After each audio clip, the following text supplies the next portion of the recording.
Next is future perfect tense.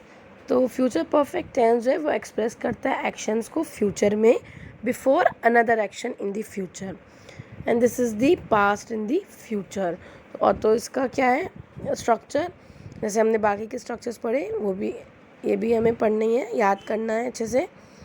Affirmative में क्या होता है, फ्यूचर परफेक्ट टेंस के सब्जेक्ट होता है, विल और शैल होता है, हैव ऐड होता है इसमें, ठीक है। हैव प्लस वर्ब की थर्ड फॉर्म आ जाती है और ऑब्जेक्ट होता है।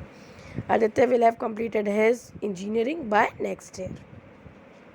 नेगेटिव में नॉट ऐड हो जाएगा, will shall sorry subject plus will और shall plus not plus have plus verb की थर्ड फॉर्म आ जाएगी plus object. Aditya will not have completed his engineering by next year, same रहेगा बस नॉट ऐड हो जाएगा। इंटैरोगेटिव में क्या है, विल और शैल पहले आता है, फिर सब्जेक्ट आएगा, फिर हैव आएगा, फिर वर्ब की थर्ड फॉर्म आएगी, फिर ऑब्जेक्ट आएगा, देन क्वेश्चन मार्क आएगा। क्या हो जाएगा, will Aditya have completed his engineering by next year question mark. Then comes the interrogative, that is WH questions. WH words आएंगे हमेशा की तरह पहले, फिर विल और शैल आएगा, फिर सब्जेक्ट आएगा, then have, then verb third form, then object and then question mark. तो when will Aditya have completed his engineering and question mark.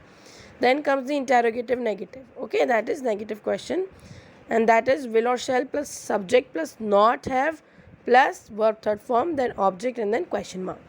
So will Aditya not have completed his engineering by next year?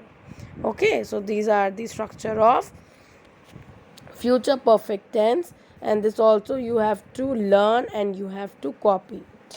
Okay. Moving on to the using of the future perfect tense.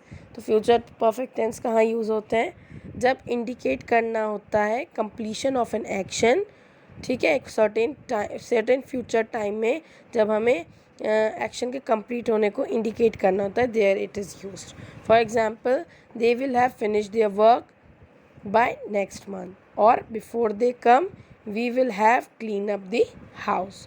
So it is used to indicate the कि indicate करता है कि action complete हो गया है by a certain future time. Okay, next is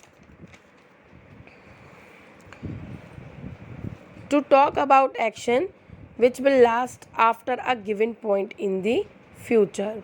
for example, by the next year I will have known Monica for 30 years and Karan will have lived in Hong Kong for 10 years by 2012।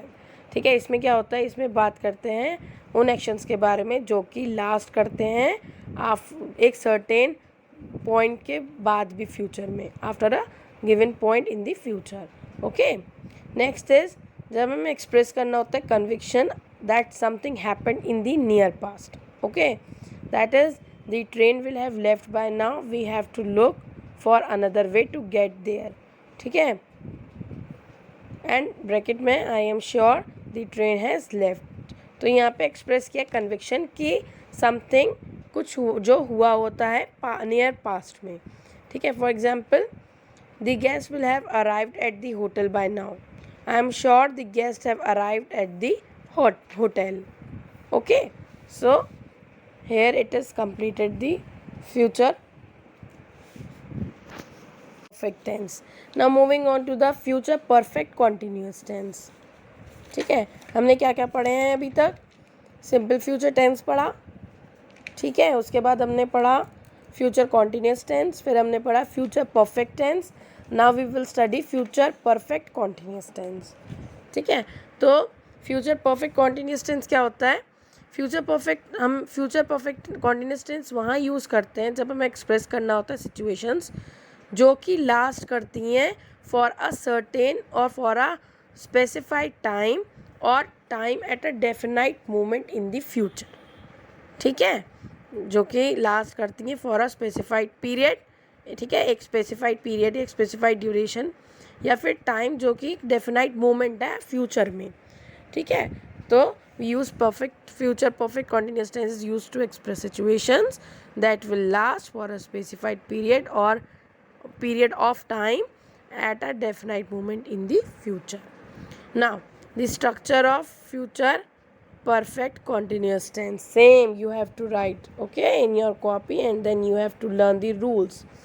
Affirmative में क्या आता है, subject plus will और shall plus have plus been plus ING form the verb plus object plus time phrase. ठीक है, subject हो गया दे, उसके बाद विल ऐड हो जाएगा, फिर हैव आ जाएगा, फिर बीन आ जाएगा, फिर ING form of the verb हो जाएगा, पेंटिंग है जैसे यहाँ पर, फिर ऑब्जेक्ट हो जाएगा द फैंस, फॉर, और टाइम, फॉर के बाद टाइम फ्रेज यहाँ पे बता दिया है 3 days। क्लियर?